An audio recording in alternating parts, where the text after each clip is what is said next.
Alright, so a lot of you guys have been asking me about my thoughts on England's exit from the Euro 2016 tournament. So instead of like messaging everyone or replying to everyone's texts and messages, I figured it would just be a little bit easier to make a video about my thoughts. So yeah, this is it. Hope you guys enjoy. Let's get started. Okay, so most of you guys know by now England got knocked out to Iceland in the I can't even say it without laughing a little bit. In the Euro 2016 tournament in the round of 16.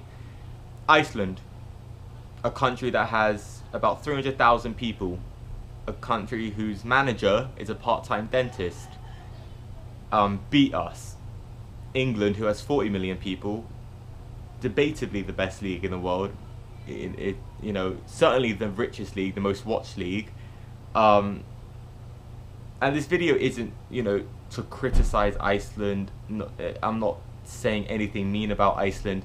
In all fairness, you guys thoroughly deserve the victory. Iceland, they smashed it. You know, they qualified for the tournament. They came second in their group. They beat England in the round of 16. Absolutely deserved it.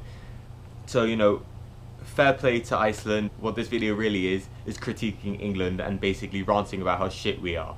So first and foremost, let's talk about our manager, Roy Hodgson. I mean, look at this guy. How we thought this guy, I mean, just look at him. Just look at him.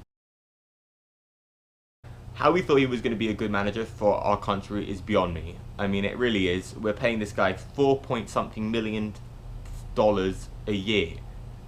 And he doesn't do anything. Okay, we didn't make it past our group in the World Cup. Yeah, our group was difficult. We had Italy and Uruguay and Costa Rica.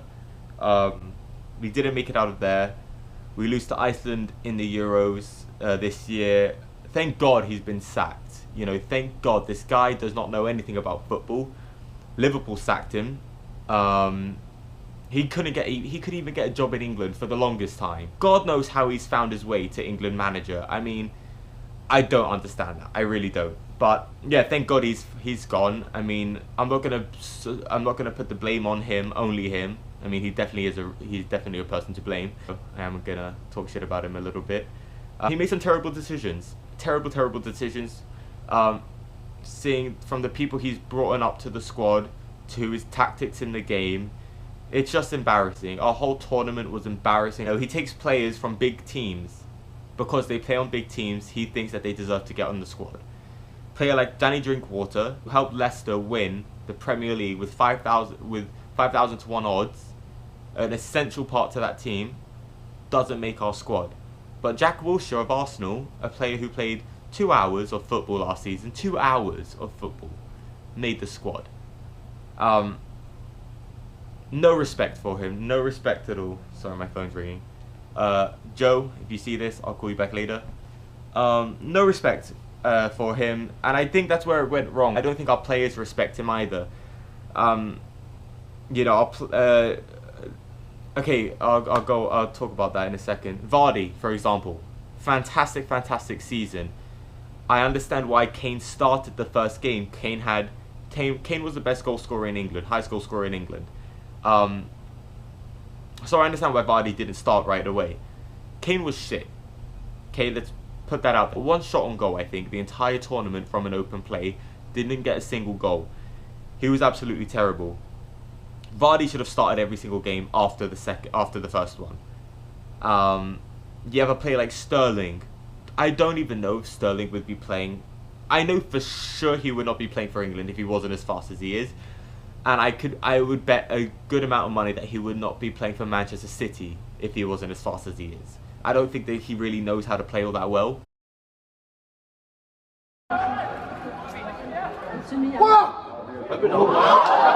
So just talking about a couple other players on my mind. Joe Hart, decent season with City, good solid goalkeeper, did well. It's a good ball too. Defoe! Absolutely terrible for us. He was shit. Couldn't catch fucking balls from corner kicks. He couldn't punch them away. He couldn't. I mean, look at that Iceland second goal. It's found Gylfi Sigurdsson. He set up a chance here for Sigurdsson. He just fucking hit it out. You fucking idiot. Look at Bell's free kick. Back, step to the right, chest puffed out, and strike brilliantly. A goalie of his quality should not be conceding goals like that. You could see his confidence was down. It was just, I don't know what it is with England and their goalies. You know, they do well in season, and then when the tournament comes around, they manage to do something that fucks everything up. I wouldn't be surprised if he's not our starting goalie in the World Cup, honestly. I think Butland had a fantastic season. I would like to see him maybe get a little more playing time for us. Who else? Rooney, another player. Started off the tournament, well, better than a lot of people thought. A lot of people didn't even want him to come on the tournament. He did well, I thought. He was trying to create chances, a little bit too possessive. He just kept trying to pass the ball. I wanted that kind of killer instinct that we all know Rooney has, and I wanted him to take a couple more shots than he did. If you guys watched the Iceland game, Rooney could have had 4 or 5 shots that he didn't take. He would rather pass, and I think that was a big mistake. As a captain, you should lead your team when they need you the most. We saw that with David Beckham against Greece. Beckham could raise the roof here with a goal. I don't believe it! Honestly, the entire team was absolute shit against Iceland. The worst game I've ever seen England play. My dad said it was the worst game he's ever seen England play, and his dad said it was the worst game he's ever seen England play. Kyle Walker, our right back, was the only player that wanted to take a defender on, that wanted to. He was sprinting his ass back and forth the field. I mean, he must be in such good shape. He was just running up and down the entire game. He saw that our wide players weren't doing anything. Thank God Kyle Walker took the initiative and tried to get crosses in, tried to beat a defender, tried to take a shot. So well done, Kyle Walker. Whatever. Marcus Rashford barely played. He barely played. Okay, and he played for 3 minutes our last game, 3 fucking minutes, and did better than everyone else on that team. Played with more passion, more heart, more desire than any single one of those players. He wore that he wore the England kit proud, wore it proud. He knew he was blessed to be there. Going back to that Iceland game, I need to just say, Wayne Rooney, I said he had a decent tournament, but that last game, as a captain of your country and losing to a team that you should really dominate, Rooney did not step up the way he should have. And as a captain, we saw it with David Beckham against Greece. We saw it with Steven Gerrard against AC Milan. When your team is losing and your team needs you and your fans need you, you have to perform. You have to rally up the guys. You have to tell them, listen, we're not fucking losing. There is no chance we're fucking losing this game. And you have to go out there and you have to want to win. You have to do whatever it takes. Do whatever it takes to win. And he didn't do that. And, I like Wayne Rooney. I think he's been a good captain. He's our all-time leading goal scorer, almost our most capped player. And it was really sad to see him just crumble down. Our whole team did. Our morale, it was a disgraceful performance. Every single one of those players, besides the 2 I mentioned, Kyle Walker and Rashford, should be ashamed of their performances this tournament. So ending the video, I guess I'll talk about the upcoming Euro games and my predictions for them. So we have, first and foremost, Poland and Portugal. I want Poland to win. I don't think they will. I would put money on Portugal. I want Poland to win, just given England's history with Portugal. They're relatively similar in skill level. They're not the worst teams and far from the best. So I think it will boil down to each of the team's biggest players. You have Lewandowski, debatably the deadliest striker in the world. I think Suarez is obviously a bit better, but he had a fantastic season for Bayern Munich. And then you have Ronaldo, who obviously is just a game changer, just like that. I mean, he could have a shit game. You give him one 30-yard shot and he could score it. So it really depends, I think, on how those two players perform. and I would bet on Ronaldo over Lewandowski any day of the week. I think it's going to be quite close. I think it might go into extra time. I think it might be 1-1, 0-0 maybe. I think both teams are going to play quite defensively, given that each team has an incredible attacking player. But I see Portugal walking away with a win. What's the other game? Wales, Belgium on that side of the bracket. Wales and Belgium. Belgium should win comfortably. Wales they've had a great tournament.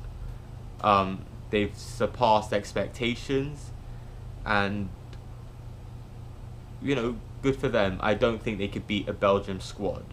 Belgium looked shaky in the beginning. They found their rhythm though, and I think, judging on their performance last game against Hungary, they won 4-0. It was a fantastic performance, and I see them beating Wales by I'll say 2 goals. I don't know what the score will be. I'll say they'll win by 2 goals.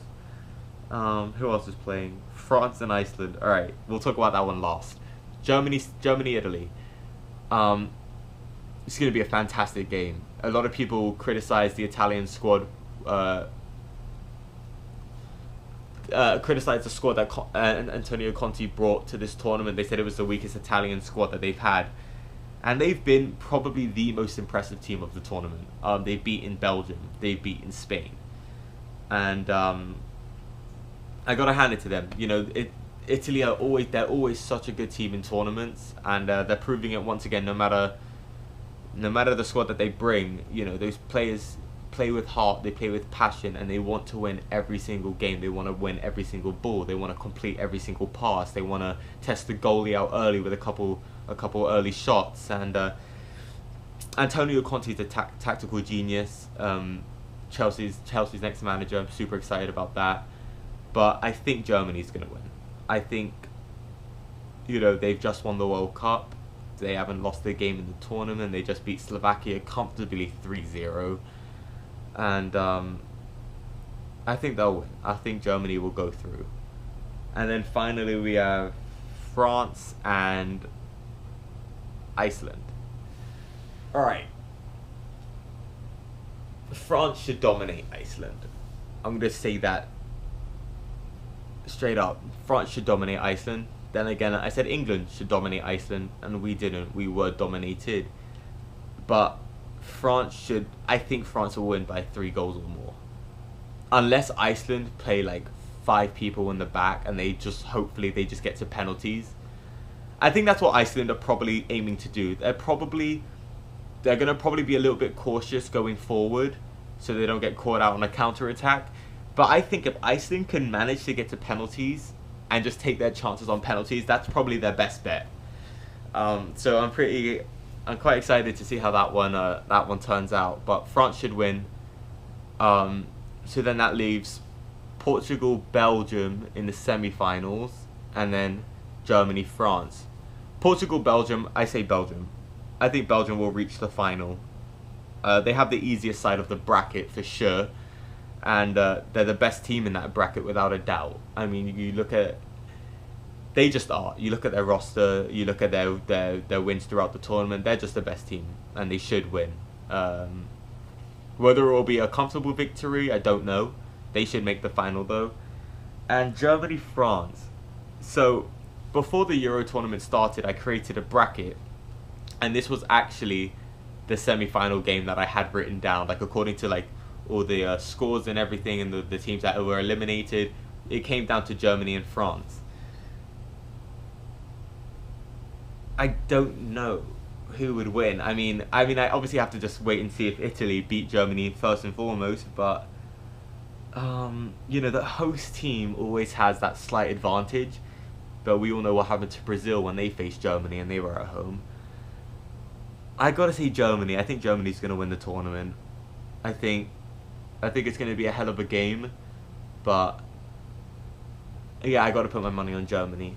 Alright guys, so that pretty much concludes the entire video. Thank you guys for watching. Leave a comment with your predictions or your thoughts on this video, and yeah, till next time. Peace.